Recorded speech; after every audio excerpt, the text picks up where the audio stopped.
Hello friend, आप सभी का स्वागत है अभिजीत स्टडी पॉइंट चैनल में। आज के इस वीडियो में यूपीवीएड एंट्रेंस एग्जाम 2025 के लिए जीके का प्रैक्टिस सेट करने वाले हैं। तो वीडियो को शुरू से लेकर अंत तक देखिएगा। चैनल पर नए चैनल को सब्सक्राइब कर लीजिएगा। पीडीएफ के लिए Abhijeet study point Telegram channel को ज्वाइन कर लीजिएगा। आज की क्लास में यूपीवीएड एंट्रेंस एग्जाम के लिए बिल्कुल परीक्षा की तरह 50 प्रश्न करने वाले हैं। और अगर इन 50 प्रश्नों में से आपके 30 प्लस प्रश्न बिल्कुल सही हो जाते हैं तो आप बीएड एंट्रेंस एग्जाम को काफ़ी अच्छे स्कोर से पास कर सकते हैं। तो आज की क्लास से कितने प्रश्न आपके बिल्कुल सही हुए हैं यह कमेंट आप ज़रूर कीजिएगा। यूपी बीएड एंट्रेंस एग्जाम आपका 1 जून 2025 को होने वाला है। बहुत ही कम समय आपके पास एग्जाम में बचा हुआ है। और यूपी बीएड एंट्रेंस एग्जाम में देखेंगे सबसे ज़्यादा प्रश्न आपको प्रीवियस ईयर क्वेश्चन पेपर से मिलेंगे। जीके में 50 प्रश्न पूछे जाते हैं और इन 50 प्रश्नों में देखेंगे लगभग 25 से 30 प्रश्न आपका प्रीवियस ईयर क्वेश्चन पेपर से पूछा जाता है। बिल्कुल इसी तरीके से हिंदी सब्जेक्ट है। हिंदी सब्जेक्ट में भी 50 प्रश्न होते हैं। 35 से 40 प्रश्न आपका प्रीवियस ईयर क्वेश्चन पेपर से ही पूछा जाता है। रीजनिंग में भी लगभग 35 से 40 प्रश्न आपके पूछे जाते हैं। आर्ट साइंस कॉमर्स है, यहाँ पर भी बहुत सारे प्रश्न हैं जो आपके यहाँ पे प्रीवियस ईयर क्वेश्चन पेपर से रिपीट किए जाते हैं। तो प्रीवियस ईयर पेपर बहुत ज़्यादा इंपॉर्टेंट है यूपी बीएड के लिए। और ये देखेंगे यूपी बीएड का प्रीवियस ईयर पेपर इसमें 2011 से लेकर के 24 तक का पूरे 14 साल का पेपर मिलेगा। आंसर की के साथ एक्सप्लेनेशन व्याख्या के साथ आपको मिलने वाला है। और एक ही में आपको सभी सब्जेक्ट मिलेंगे जैसे आपका जीके, हिंदी, रीजनिंग, कला वर्ग, विज्ञान वर्ग, कॉमर्स। तो वीडियो के नीचे डिस्क्रिप्शन में लिंक है, लिंक को क्लिक कीजिए। नाम, मोबाइल नंबर फिल करके सिर्फ आपको यहाँ पे 30 रुपये के पेमेंट करने हैं। जैसे ही 30 रुपये का पेमेंट करेंगे जो प्रीवियस ईयर पेपर के पीडीएफ डाउनलोड हो जाएंगे। अगर इससे तैयारी कर लेंगे तो आपको बीएड एंट्रेंस एग्जाम में बहुत ज़्यादा हेल्प मिलने वाली है। और अगर लिंक से परचेज करने में कोई प्रॉब्लम आ रही है तो व्हाट्सअप नंबर दिया गया है, इस व्हाट्सअप नंबर पर लिखना है UP BEd entrance previous year paper. Art या साइंस लेकर के आपको मैसेज करना है। जैसे मैसेज करेंगे रिप्लाई किया जाएगा। सिर्फ 30 रुपये की पेमेंट करनी है। जैसे 30 रुपये की आप पेमेंट करते हैं आपको प्रीवियस ईयर पेपर के जो पीडीएफ सेंड कर दिए जाएंगे। तो इस व्हाट्सएप नंबर पर मैसेज जरूर कर लीजिए। चलिए क्लास को कंटिन्यू करते हैं। और आज की क्लास का आपका देखेंगे सबसे पहला प्रश्न है, ऑर्निथोलॉजी विज्ञान के अंदर किसका अध्ययन किया जाता है यह आपको बताना है। तो यहाँ पर देखेंगे इसका राइट आंसर हो जाएगा ऑर्निथोलॉजी जो विज्ञान है इसके अंदर पक्षियों का अध्ययन किया जाता है। तो यहाँ पर आपका ऑप्शन नंबर सी बिल्कुल राइट आंसर हो जाएगा। इसके बाद देखिए अगला प्रश्न है कि मायोपिया क्या होता है। तो इसका देखिए आपको यहाँ पे सही जवाब बताना है। मायोपिया दिया गया है तो यह आंखों से संबंधित एक रोग है जिसे निकट दृष्टि दोष भी कहा जाता है। तो यहाँ पे क्या होगा, आपका ऑप्शन नंबर बी वाला बिल्कुल राइट आंसर हो जाएगा।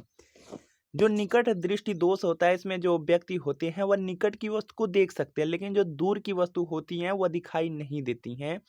यह पॉइंट याद रखना है। इसके बाद देखिए अगला प्रश्न है कि इंडिया हाउस स्थित है। तो इसका देखिए आपको यहाँ पे सही जवाब बताना है। यहाँ पर इसका जो राइट आंसर है यह देखेंगे हो जाएगा यहाँ से लंदन में है। लंदन आपके ऑप्शन नंबर ए में दिया गया है तो ए वाला आपका बिल्कुल यहाँ पे राइट आंसर का इम्पोर्टेंट है। अगला प्रश्न है कि जापान की संसद का नाम क्या है। तो इसका देखिए आपको यहाँ पे सही जवाब बताना है। बहुत ज़्यादा इंपॉर्टेंट प्रश्न आपके एग्जाम के लिए है। और यहाँ पर देखेंगे इसका जो राइट आंसर है यह देखेंगे हो जाएगा डायट। जापान की संसद का नाम डायट है। तो यहाँ पर आपका ऑप्शन नंबर जो सी में दिया गया है सी वाला राइट आंसर होगा। और इसके अलावा बहुत सारे और भी आपको दिए गए हैं जैसे यहाँ पे दिया गया मजलिस दिया गया है। तो यहाँ पे जो आपका मजलिस है यह ईरान की संसद का नाम है, यह भी आपको पॉइंट याद रखना है। और जो स्टोर्टिंग दिया गया है यह नॉर्वे की संसद का नाम है। तो यह पॉइंट आपको याद रखने हैं। अगला प्रश्न है कि भारत में पहली रेलगाड़ी किस गवर्नर जनरल के कार्यकाल में चली थी। तो इसका देखिए आपको यहाँ पे सही जवाब बताना है। तो आप लोग जानते हैं कि जो भारत है, भारत में जो पहली रेलगाड़ी है 1853 ईस्वी में चलाई गई थी और यह लॉर्ड डलहौजी के समय में चलाई गई थी। तो यहाँ पर आपका ऑप्शन नंबर सी वाला बिल्कुल राइट आंसर हो जाएगा। और यह 34 किलोमीटर चली थी मुंबई से थाड़े के बीच में। यह भी पॉइंट आप लोग याद रखेंगे। अगला प्रश्न है कि सबसे ऊंची पर्वतमाला कौन सी है। तो इसका देखिए आपको यहाँ पे सही जवाब बताना है। सबसे ऊंची पर्वतमाला दिया गया है तो यह एवरेस्ट हिमालय का हो जाएगा। तो यहाँ पे बी वाला आपका राइट आंसर हो जाएगा। इसके बाद देखेंगे यहाँ पे नेक्स्ट प्रश्न आपका दिया गया है, किस मुगल बादशाह ने हिंदुओं पर लगने वाले जजिया कर को समाप्त कर दिया। तो इसका देखिए आपको यहाँ पे सही जवाब बताना है। यह भी प्रश्न आपके एग्जाम के लिए बहुत ज़्यादा इंपॉर्टेंट है। तो यहाँ पर देखेंगे इसका राइट आंसर हो जाएगा अकबर ने। तो यहाँ पे क्या होगा, आपका ऑप्शन नंबर ए बिल्कुल राइट आंसर हो जाएगा। 1564 ईस्वी में अकबर ने यहाँ पे जो हिंदुओं पर जजिया कर लगता था उसको समाप्त किया था। अगला प्रश्न है कि थियोसॉफिकल सोसाइटी का प्रचार प्रसार भारत में किसने किया था? तो इसका देखिए आपको यहाँ पे सही जवाब बताना है। तो यहाँ पर देखेंगे इसका राइट आंसर हो जाएगा एनी बेसेंट ने किया था। तो यहाँ पे क्या होगा, आपका ऑप्शन नंबर जो बी में दिया गया है एनी बेसेंट, यह बिल्कुल राइट आंसर होगा। थियोसॉफिकल सोसाइटी दिया गया है, इसकी स्थापना हुई थी 1875 ईस्वी में। यह भी पॉइंट आप लोग याद रखेंगे। इसके बाद देखिए यहाँ पे नेक्स्ट प्रश्न है कि भारतीय लघु उद्योग विकास बैंक जो सिडबी है, सिडबी का मुख्यालय कहाँ पर है? तो इसका देखिए आपको यहाँ पे सही जवाब बताना है और यहाँ पर देखेंगे इसका राइट आंसर हो जाएगा लखनऊ में। जो सिडबी है इसका यहाँ पे मुख्यालय लखनऊ में है, यह पॉइंट याद रखना है। इसके बाद जो सबसे ज़्यादा बार पूछा जाता है एडबी का मुख्यालय मनीला में है, यह आप लोग याद रखेंगे। इसके बाद एफएओ का मुख्यालय पूछा जाता है रोम में है, यह पॉइंट याद रखना है। और जो सबसे ज़्यादा बार बीएड में पूछा गया है वह आपका पूछा जाता है WHO और यहाँ पे WTO पूछा जाता है। WHO वर्ल्ड हेल्थ ऑर्गेनाइजेशन, विश्व स्वास्थ्य संगठन, इसका मुख्यालय जिनेवा में है। WTO वर्ल्ड ट्रेड ऑर्गेनाइजेशन, विश्व व्यापार संगठन, इसका भी मुख्यालय जिनेवा में है। तो यह पॉइंट आप लोग याद रखेंगे। बाकी आपको यहाँ पे जितने भी अंतर्राष्ट्रीय संगठन है और उनके मुख्यालय, यह टॉपिक ही कवर कर लीजिए, एक प्रश्न फिक्स है। अगला प्रश्न है भारत में अंतर्राष्ट्रीय महत्व का यहाँ पे मुक्त व्यापार बंदरगाह कौन सा है, यह आपको बताना है। तो यहाँ पर देखेंगे इसका राइट आंसर होगा कांडला हो जाएगा। ऑप्शन नंबर सी वाला बिल्कुल राइट आंसर होगा। बीएड में 2 से 3 बार एक ही प्रश्न पूछा गया कि दूध की जो शुद्धता है इसकी माप किस यंत्र द्वारा की जाती है? तो इसका देखिए आपको यहाँ पे सही जवाब बताना है। जो दूध की शुद्धता है यह लैक्टोमीटर के द्वारा मापा जाता है। तो यहाँ पर देखेंगे आपका ऑप्शन नंबर ए बिल्कुल राइट आंसर हो जाएगा। टैकोमीटर दिया गया, टैकोमीटर के द्वारा वायुयान की गति मापी जाती है, यह भी पॉइंट आप लोग याद रखेंगे। इसके बाद देखेंगे यहाँ पे बैरोमीटर दिया गया है, बैरोमीटर से वायुमंडलीय दाब मापा जाता है। और इसके बाद देखेंगे यहाँ पे हाइग्रोमीटर भी दिया गया है, हाइग्रोमीटर से वायुमंडल की आर्द्रता मापी जाती है, यह पॉइंट याद रखना है। यहाँ पे जो बैरोमीटर दिया गया है वायुमंडल का, इससे दाब मापा जाता है। और यहाँ पे जो हाइग्रोमीटर दिया गया है इससे वायुमंडल की आर्द्रता नापी जाती है। यह पॉइंट आप लोग याद रख लेंगे, बहुत ज़्यादा इंपॉर्टेंट है। यहाँ से भी प्रश्न आपके एग्जाम में पूछे जाते हैं। कौन सा ग्रह सबसे चमकदार है, या आपसे पूछ दिया जाए कि कौन सा ग्रह सबसे ज़्यादा यहाँ पे चमकीला है? तो इसका सही जवाब करना है और यहाँ पे इसका राइट आंसर हो जाएगा शुक्र है। ऑप्शन नंबर बी वाला बिल्कुल राइट आंसर है, इंपॉर्टेंट है, बहुत ज़्यादा इंपॉर्टेंट है शुक्र ग्रह। देखिए शुक्र ग्रह में देखेंगे यह सबसे आपका चमकीला चमकदार तो है ही, इसके अलावा यह देखेंगे पृथ्वी के समान भी है, इसको पृथ्वी के बहन भी कहा जाता है, सांझ का तारा इसे कहा जाता है, भोर का तारा भी कहा जाता है, और सौंदर्य का देव भी इसी यहाँ पे ग्रह को कहा जाता है। यह पॉइंट याद रख लेंगे। सूर्य के नजदीक पूछा जाता है तो बुध हो जाएगा। इसके बाद देखिए यहाँ पे अगर सौरमंडल का सबसे बड़ा ग्रह पूछा जाता है बृहस्पति है, और लाल ग्रह पूछा जाता है मंगल हो जाएगा। मंगल के 2 उपग्रह हैं फोबोस डिमोस, ये भी पॉइंट याद रख लेंगे। राज्यसभा का जो सभापतित्व है कौन करता है, यह आपको बताना है और यहाँ पर देखेंगे इसका राइट आंसर हो जाएगा उपराष्ट्रपति करते हैं। ऑप्शन नंबर सी वाला बिल्कुल राइट आंसर होगा। भारत के विभाजन के लिए 3 जून 1947 की योजना को कहते हैं। तो इसका देखिए आपको यहाँ पे सही जवाब बताना है। यह देखेंगे आपका माउंट बेटन योजना है। तो यहाँ पे क्या होगा, आपका ऑप्शन नंबर ए वाला बिल्कुल यहाँ पे राइट आंसर होगा, इंपॉर्टेंट है। इसके बाद देखेंगे अगला प्रश्न आपका यहाँ पे दिया गया है, विधवा पुनर्विवाह पर जोर किसने दिया था? तो इसका देखिए आपको यहाँ पे सही जवाब बताना है। तो यहाँ पर देखेंगे इसका राइट आंसर हो जाएगा ईश्वर चंद्र विद्यासागर ने दिया था। तो यहाँ पर क्या होगा, आपका ऑप्शन नंबर ए वाला बिल्कुल राइट आंसर होगा, बहुत ज़्यादा इंपॉर्टेंट है विधवा पुनर्विवाह। तो इस पर जो जोर है ईश्वर चंद्र विद्यासागर ने दिया था। व्यक्तिगत स्वतंत्रता के लिए किस शब्द का प्रयोग किया जा सकता है? तो इसका देखिए आपको यहाँ पे सही जवाब बताना है और यहाँ पर देखेंगे इसका जो राइट आंसर है ये देखिए हो जाएगा आपका यहाँ पे हैबियस कार्पस हो जाएगा। हैबियस कार्पस दिया गया है आपके ऑप्शन नंबर बी में। तो यहाँ पे क्या होगा, आपका ऑप्शन नंबर बी बिल्कुल राइट आंसर हो जाएगा। अगला प्रश्न है कि कैल्शियम किसकी वृद्धि में सहायक है? तो इसका देखिए आपको यहाँ पे सही जवाब बताना है। आप लोग जानते हैं कि कैल्शियम यहाँ पे हड्डी की वृद्धि में सहायक होता है। तो यहाँ पे क्या होगा, बी वाला बिल्कुल राइट आंसर होगा। हड्डी में वृद्धि के लिए कैल्शियम आपकी नीड होती है। अरब सागर में गिरने वाली नदी कौन सी है, यह आपको बताना है और यहाँ पर इसका राइट आंसर होगा ताप्ती नदी। ऑप्शन नंबर सी में सी वाला आपका राइट आंसर होगा, बहुत ज़्यादा इंपॉर्टेंट है। अरब सागर में देखेंगे जो गिरने वाली प्रमुख नदियों उसमें नर्मदा है, ताप्ती है, साबरमती है, माही और लूनी है। यह पॉइंट आप लोग याद भी रख लेंगे। निम्न में से किसकी उपस्थिति के कारण शरीर के भीतर रक्त नहीं जमता है, यह आपको बताना है और बहुत ज़्यादा ईजी है। तो यहाँ पे क्या होगा, हेपेरिन हो जाएगा। सी वाला आपका राइट आंसर होगा। इसके बाद देखिए अगला प्रश्न है कि मोहम्मद बिन तुगलक की मृत्यु के बाद दिल्ली का सुल्तान कौन बना। तो इसका देखिए आपको यहाँ पे सही जवाब बताना है और यहाँ पर देखेंगे इसका राइट आंसर हो जाएगा मोहम्मद बिन तुगलक दिया गया है। तो इसके बाद फिरोज शाह तुगलक बना था। तो यहाँ पर देखेंगे आपके ऑप्शन नंबर यहाँ पे बी में मिल जा रहा है, फिरोज शाह तुगलक। तो बी वाला राइट आंसर होगा। निम्नांकित में से कौन सा उदारवादी नेता नहीं था। तो इसका देखिए आपको यहाँ पे सही जवाब बताना है। तो यहाँ पर देखेंगे उदारवादी नेता में यहाँ पर देखेंगे गोपाल कृष्ण गोखले थे, दादा भाई नौरोजी भी थे, मदन मोहन मालवीय भी थे।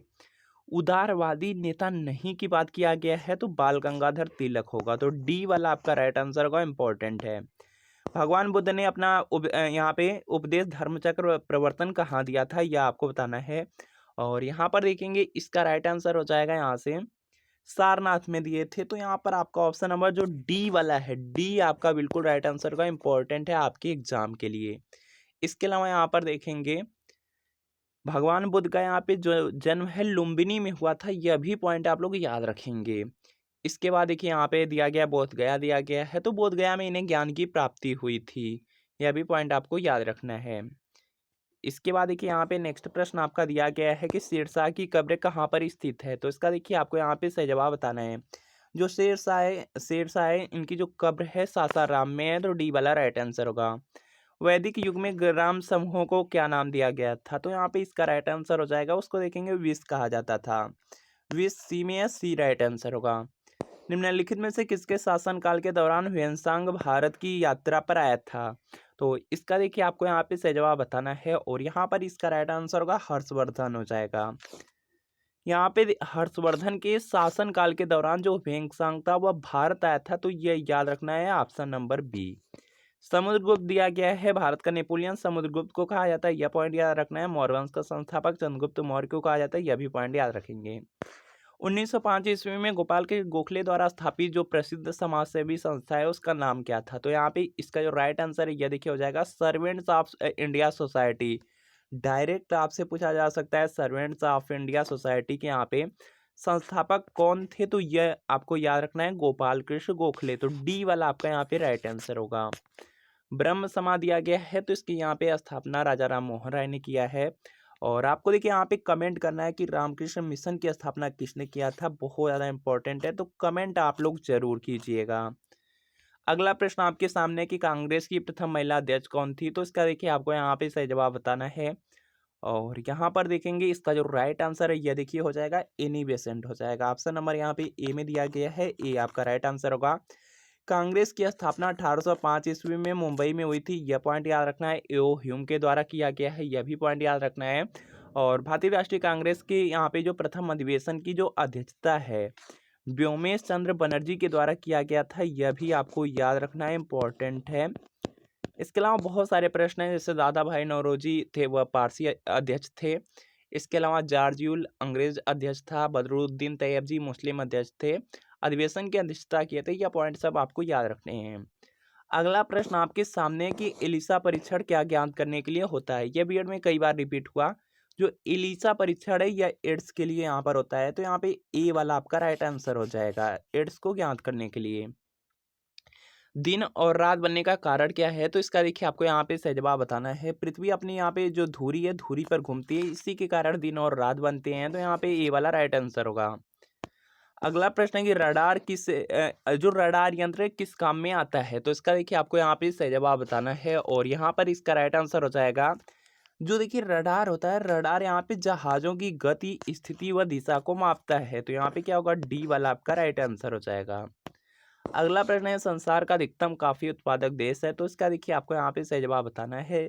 सबसे ज्यादा जो यहाँ पे कॉफी है ब्राजील देश में होती है। तो डी वाला राइट आंसर है।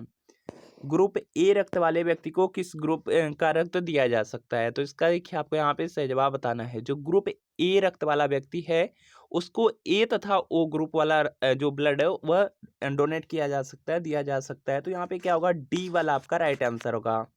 देखिए यहाँ पे जो ब्लड से रिलेटेड प्रश्न है, एक प्रश्न बीएड में हर बार पूछा जाता है, इसको भी याद रखेंगे। भारतीय रिजर्व बैंक की स्थापना कब हुई थी? तो इसका देखिए आपको यहाँ पे सही जवाब बताना है, और यहाँ पर इसका राइट आंसर हो जाएगा आपका यहाँ पे 1935 में भारतीय रिजर्व बैंक जो आरबीआई है इसकी स्थापना हुई थी 1935 में, तो सी वाला राइट आंसर है। घासीराम कोतवाल पुस्तक के लेखक कौन है? तो इसका देखिए आपको यहाँ पे सही जवाब बताना है, विजय तेंदुलकर है, सी वाला आपका राइट आंसर है। अगला प्रश्न आपके सामने है कि भारत के आर्थिक विकास की मूल समस्याओं में से निम्न में से कौन एक कारक उत्तरदायी नहीं है? तो इसका देखिए आपको यहाँ पे सही जवाब बताना है। यहाँ पर देखेंगे इसका राइट आंसर होगा मृत्यु दर का कम होना, तो डी वाला राइट आंसर होगा। अगला प्रश्न है पृथ्वीराज चौहान की जीवनी और कार्यों पर आधारित जो पृथ्वीराज रासो है इसकी रचना किसने की थी? बहुत ज़्यादा इंपॉर्टेंट है। जो पृथ्वीराज रासो यहाँ पर है, इसकी जो रचना है चंद ने किया था, तो यहाँ पे सी वाला राइट आंसर होगा, इंपॉर्टेंट है। इसके बाद देखिए अगला प्रश्न आपका यहाँ पे दिया गया है, किस सिख गुरु ने खालसा की स्थापना की थी? तो इसका देखिए आपको यहाँ पे सही जवाब बताना, बहुत ज़्यादा इंपॉर्टेंट है, बीएड में कई बार पूछा गया है, बहुत ज़्यादा इंपॉर्टेंट है। जो देखेंगे खालसा पंथ है, यह देखेंगे यूपी बीएड में 2013 में पूछा गया था, 14 में पूछा गया था, इसके बाद 19 में पूछा गया था, कई बार का पूछा गया प्रश्न है। यहाँ पे इसका राइट आंसर होगा खालसा पंथ की जो स्थापना है गुरु गोविंद सिंह ने किया था, तो यहाँ पे बी वाला राइट आंसर होगा। अकबर और हेमू के बीच पानीपत का द्वितीय युद्ध कब हुआ था? तो इसका देखिए आपको यहाँ पे सही जवाब बताना है। आपको देखिए पानीपत के युद्ध के बारे में कई बार बताया गया है कि जो पानीपत का पहला युद्ध था 1526 में हुआ था, दूसरा 56 में हुआ था, और तीसरा आपका 1761 ईस्वी में हुआ था। तो यहाँ पर आपको ऑप्शन नंबर जो बी वाला है, बी आपका बिल्कुल राइट आंसर हो जाएगा। इसके अलावा तराइन के युद्ध आपको याद रखना है, तराइन का जो युद्ध है पहला 1191 ईस्वी में, दूसरा 1192 ईस्वी में हुआ था, यह पॉइंट आपको याद रखना है। इसके अलावा बीएड में पूछा गया था प्लासी का युद्ध, जो कि इम्पोर्टेंट भी है, तो यहाँ पे प्लासी का युद्ध कब हुआ था यह कमेंट आप लोग जरूर कीजिएगा, इंपॉर्टेंट है तो कमेंट जरूर किया करिए। अगला प्रश्न आपके सामने यहाँ पर कि स्वतंत्र भारत का प्रथम गवर्नर जनरल कौन था? तो इसका देखिए आपको यहाँ पे सही जवाब बताना है। स्वतंत्र भारत का जो प्रथम गवर्नर जनरल है लॉर्ड माउंटबेटन है, तो यहाँ पे सी वाला राइट आंसर होगा। दयानंद के बचपन का नाम क्या था? तो इसका देखिए आपको यहाँ पे सही जवाब बताना है। यहाँ पर दयानंद के जो बचपन का नाम है मूलशंकर था, तो यहाँ पे बी वाला राइट आंसर होगा। इसके बाद देखिए अगला प्रश्न है प्लासी का युद्ध कब हुआ था? तो यहाँ पर देखेंगे इसका राइट आंसर हो जाएगा 1757 ईस्वी में, यही प्रश्न आपसे किया गया था, यहाँ पर देखिए मिल भी गया, इंपॉर्टेंट है, 1757 ईस्वी में। अगला प्रश्न है कि अष्टप्रधान का क्या अर्थ था? तो इसका देखिए आपको यहाँ पे सही जवाब बताना है, और यहाँ पर इसका राइट आंसर हो जाएगा कि मंत्रियों की एक परिषद जो मराठा शासक के सलाहकार के रूप में कार्य करती थी, तो यहाँ पे ए वाला राइट आंसर होगा। अगला प्रश्न आपके सामने कि दिल्ली के सिंहासन पर बैठने वाली प्रथम और अंतिम मुस्लिम महिला कौन थी? तो यह रजिया सुल्तान थी, और यहाँ पर देखेंगे आपके ऑप्शन नंबर सी में रजिया सुल्तान दिया गया, सी वाला राइट आंसर होगा। 42वें संविधान संशोधन द्वारा यहाँ पे संविधान के किस अनुच्छेद में मौलिक कर्तव्यों को जोड़ा गया?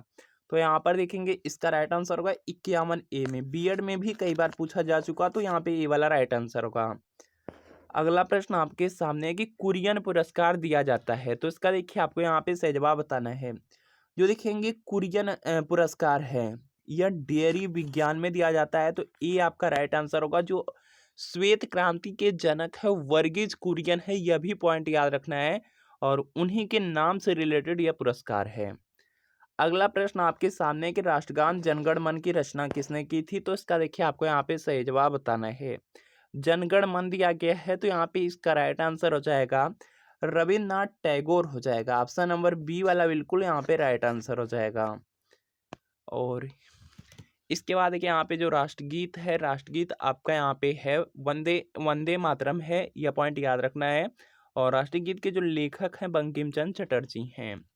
अगला प्रश्न आपके सामने है कि सर्वप्रथम चांदी के सिक्कों का प्रचलन किस शासक ने करवाया था? तो इसका देखिए आपको यहाँ पे सही जवाब बताना है, और यहाँ पर इसका राइट आंसर हो जाएगा चंद्रगुप्त विक्रमादित्य हो जाएगा, बी वाला राइट आंसर होगा। अगला प्रश्न है कि नील नदी की देन किसे कहते हैं? तो इसका देखिए आपको यहाँ पे सही जवाब बताना है। जो मिस्र नदी है, मिस्र को यहाँ पे नील नदी की देन कहा जाता है, तो बी राइट आंसर होगा। भारत में गरीबी हटाओ का नारा किस वर्षीय योजना के अंतर्गत दिया गया था? तो यहाँ पर देखेंगे इसका राइट आंसर हो जाएगा आपका यहाँ पे 5वीं पंचवर्षीय योजना में। गरीबी हटाओ का जो नारा है 5वीं पंचवर्षीय योजना में दिया गया था, तो डी वाला राइट आंसर होगा। इसके बाद देखिए अगला प्रश्न है और यहाँ पे दिया गया है कि 1930 ईस्वी में गांधी जी ने सत्याग्रह किया तथा दांडी यात्रा क्यों की, यह आपको बताना है। तो यहाँ पर देखेंगे इसका राइट आंसर हो जाएगा जो नमक कानून बना था उसको तोड़ने के लिए। तो यहाँ पे ए वाला आपका राइट आंसर होगा। तो फ्रेंड आपको बताना है कि इन 50 प्रश्नों में कितने प्रश्न आपके बिल्कुल सही हुए हैं या कमेंट आप जरूर कीजिएगा। वीडियो अच्छा